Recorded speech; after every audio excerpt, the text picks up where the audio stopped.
Happy birthday my dear బావా. ఇది night birthday celebrations, Tirupati నేమ్తో కూడా బర్త్డే సాంగ్ ఉందన్నమాట. ఇంకా బర్త్డే సెలబ్రేషన్స్ అన్ని కూడా ఇవి నైట్ జరిగినాయి. ఇదంతా కూడా వర్ణిక ప్లాన్ అన్నమాట. యాక్చువల్లీ మేము బర్త్డేస్ కి నైట్ కేక్ కట్ చేయడము ఎప్పుడో మర్చిపోయినాము. మా బర్త్డేస్ కి ఓన్లీ పిల్లల బర్త్డేస్ కి అయితే కేక్ కట్ చేపించేది. ఇంకా వర్ణిక కాస్త పెద్దదవుతుంది కదా, సో అందుకని చెప్పేసి మళ్ళీ ఈ సెలబ్రేషన్స్ అనేది స్టార్ట్ అయిపోయినాయి అనమాట. 12 o'clockకి అట్లా వాళ్ళ పప్పతో కేక్ కట్ చేపించింది. ఏ బర్త్డేస్ ఉన్నా కూడా మా ఇంట్లో మేము పిల్లల దగ్గర నుంచి ఎక్స్పెక్ట్ చేసేది ఇదే అండి.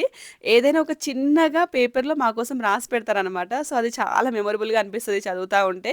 డే అంతా కష్టపడి అన్ని లాంగ్వేజెస్లో ఐ లవ్ యూ పప్ప అని రాసిందంట. అలాగే బిన్ను ఏమో వాళ్ళ అక్కని చూసి నేర్చుకున్నాడు అనమాట. ఒక పేపర్లో మళ్ళీ పప్ప గురించి అంతా రాసి చెప్తాడు. వీళ్ళు రాసింది చదువుతుంటే భలే ముద్దుగా అనిపిస్తుంది.